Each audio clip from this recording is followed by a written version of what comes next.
Blanco, bajo la coordinación y participación de Narciso Isa Conde. La verdad sin dobleces, para hacer realidad los ideales del coronel Camaño y el inmenso Che Guevara. Cuidado, tiro al blanco. Muy buenos días, de nuevo Tiro al Blanco con ustedes. Cuando Julio César Valentín comienza a hablar de que la reelección no es descartable, de que pueden aparecer vías legales, es que la presión de la olla está alta, la presión de arriba gravita con mucha fuerza. Y ella se ha expresado abiertamente a través de las vallas, de la valla en favor del destino del país, representado según Lionel por él mismo. En esa circunstancia hay que pensar en cuán fuertes son las presiones desde el Estado, desde el poder, la capacidad de meter miedo, la capacidad clientelar, de soborno, de manejo de la administración pública, de los cargos públicos y de la estructura del partido de Leonel Fernández. Y uno se pregunta, ¿y por qué, terminadas las elecciones de medio tiempo tan recientemente, y además con una constitución que él pactó que prohíbe la reelección sucesiva, se empeña tanto Lionel en esto? Y bueno, surge la idea de que podría ser por el tema de la ambición de poder, de lo que representa el mando, los privilegios del poder, el individualismo, el egoísmo, el egocentrismo de la persona. Todo eso está presente sin lugar a dudas, pero evidentemente en la precipitación y en el momento hay que calcular otros ingredientes. Y es precisamente el que se refiere a los riesgos de dejar el poder por un periodo, por un intervalo. Son riesgos que pueden afectar la impunidad del gobernante. Y parece ser que eso es lo que quiere evitar Lionel, que quiere seguir de largo, porque la Constitución no prohíbe la reelección, sino la reelección sucesiva. Y es que tiene complejo de culpa el personaje, sabe perfectamente que es enjuiciable, sabe que puede terminar o con un expediente o en la cárcel y con bienes confiscados. Y hay 4 casos muy relevantes en todo esto: el caso Quirino, el caso Paya, el caso de Figueroa Agosto y el caso de la Torre Atiemar. No hay manera de que no llegue eso a la presidencia de la República. Lionel también mete miedo, pero tiene miedo. Figueroa Agosto es lo que puede llamarse un capo útil, utilizable, con el cual las autoridades pactan para determinados beneficios. Evidentemente que su captura tiene todas las características de una captura acordada. Cuando digo de capo útil, es que son útiles para obtener recursos, pactando su participación en el narcotráfico, para obtener informaciones que permiten hacer el chantaje. Por eso Figueroa se queda ya seguro.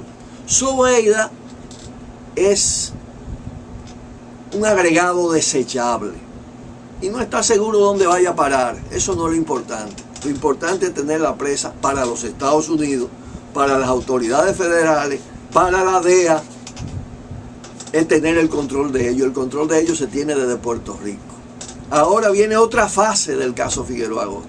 Cuando ustedes ven todo el entorno que los rodea preso, sin esposa, con conversaciones flácidas, fáciles con los captores, la manera de la captura, evidentemente que todo eso fue arreglado. Y ya la prensa puertorriqueña comienza a revelar, a sacar, el propio FBI confiesa que habían conversaciones para su entrega, que la Zobeida también fue pactada, la entrega de Zobeida, de manera que se van aclarando mucho más las cosas.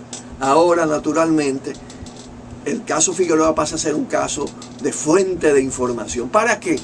Para el chantaje, para el uso de esas informaciones y sobre todo para el chantaje a figuras de poder, y en este caso toca a la de la República Dominicana. Generalmente Estados Unidos no utiliza esto para hacer procesos, sino para lograr mucho mayor dependencia de los funcionarios electos, incluyendo el presidente de la República, y de los funcionarios nombrados y designados, autoridades policiales, autoridades militares. Así tiene mucho más garantía de que va a lograr que sus presiones sean efectivas sobre el país. José León y Manolito Díez, dos conspicuos representantes de la oligarquía dominicana, de la rancia oligarquía, están hablando de cambio de modelo. La cosa está mal, la crisis es muy profunda. Cuando nos referimos al modelo en el marco del capitalismo actual, el modelo dominante, el que ha estado vigente desde finales de los años 80 hasta la fecha, es el modelo neoliberal, empobrecedor en alto grado, desnacionalizador, impuesto por las grandes potencias capitalistas. No creemos de ninguna manera que estos dos representantes de la oligarquía se estén refiriendo a cambiar ese modelo. Esto es un subterfugio, en vista de que las cosas están mal, la crisis está desbordada. No solo se trata del modelo neoliberal, sino también de cómo en el marco del neoliberalismo se ha potenciado la delincuencia de Estado hasta convertir al Estado dominicano no solo en gestor de un capitalismo especulativo, sino además de un capitalismo mafioso. Y ellos han sido beneficiarios durante muchos años de este modelo. Pero como las cosas del barco se está hundiendo, tienen que dar algunas señales de diferenciación.